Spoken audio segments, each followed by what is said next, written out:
COP22, the Conference of the Parties, the 22nd session of the Conference of the Parties to the UN Framework Convention on Climate Change took place.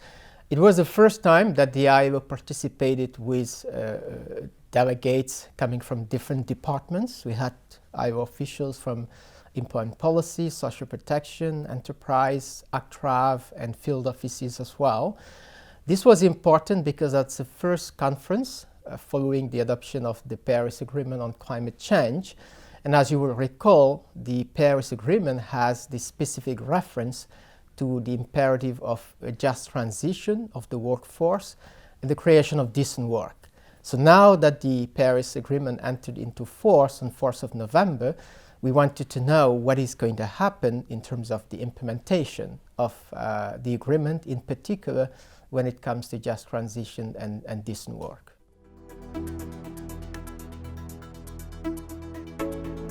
We had different events, side events as they are called. One of them was one UN event organized by the ILO but co-hosted with the UN Environment, FAO and UN Economic Commission for Europe, discussing economic growth and decent work, but with a sub-theme of a just transition to a greener future, a green economy. It was a very interesting discussion. We had among speakers representatives of ITUC, IOE, ministers from Germany, Belarus, Poland, and senior officials from the Philippines as well.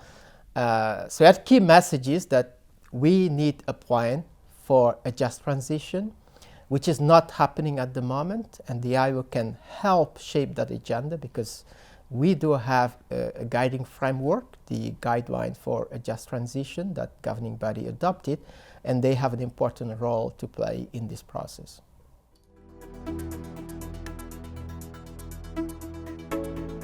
Well, COP22, as I said earlier, was the next step after the adoption of the Paris Agreement. And I think the key focus of Marrakesh was to start looking at how the implementation will take place. And part of what negotiators have started to do is to build what is called the rules book.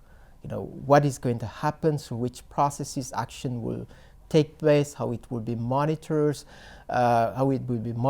and so in that sense there was a feeling of strong engagement that this is an irreversible process. There's now increasing numbers of ratification even as the conference was taking place, so very strong political momentum.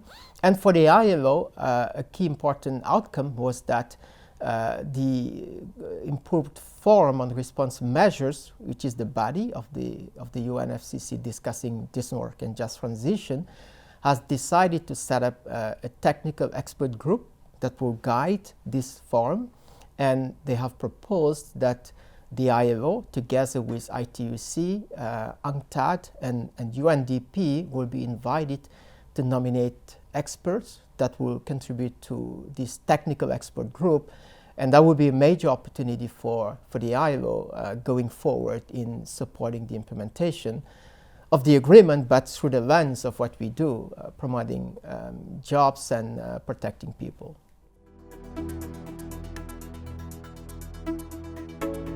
Well, the key message is that achieving a shift to a low-carbon economy will have significant implications for the world of work in terms of opportunities, but also challenges.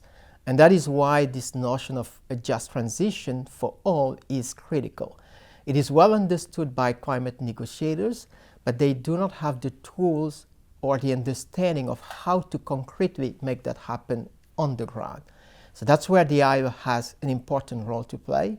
The ILO and its constituents, workers, employers and governments in particular have to engage in this process because we are the only one equipped with the tools, the expertise and the mandate to get that happen.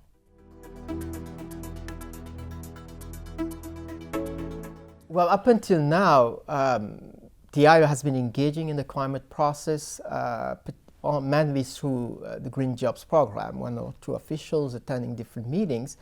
But this time around, we had several officials from different departments, social protection, employment policy, migrant, that attended the COP. And I think that really showed how these negotiations interface with different areas of ILO's work. And it was interesting seeing colleagues from employment policy engage with the discussions on just transition and make the connection with the work we're doing on infrastructure, but also climate change adaptation, the issues of not only employment in the formal sector, but in informal employment as well, the vulnerabilities that need to be taken on board. Also seeing how colleagues could engage with the discussions on what is called loss and damage, where one of the work streams is about climate-induced migration. So making that link to labor migration was very important and useful to have an official from migrant to be there and follow that work stream. And similarly, the discussions on adaptation to climate change and the role that social protection and the approach of social protection in the context of climate change could play. To have ILO officials from social protection be there and engage with negotiators and partners in this field was very, very useful. So my sense is that this approach of having different parts of the organization engage on issues that are directly linked to what they do is probably the right way to do it.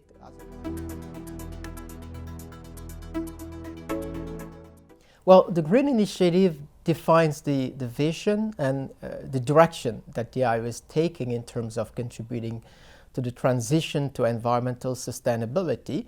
It has an internal component where the ILO is trying to embed environmental sustainability in its programs and policies and projects. And that is what the policy that the Director General issued in January of this year, the ILO Environmental Sustainability Policy, is playing that role. But then it also has several elements in terms of our external engagement, how we are supporting ILO constituents with policy advice that is informed by sound research and analysis, the strategic partnerships that the organization has to build with other organizations within and outside of the UN system, and the capacity building function to make sure that constituents understand what is at stake, what are challenges and opportunities for decent work, and for them to be equipped to engage in effective social dialogue when it comes to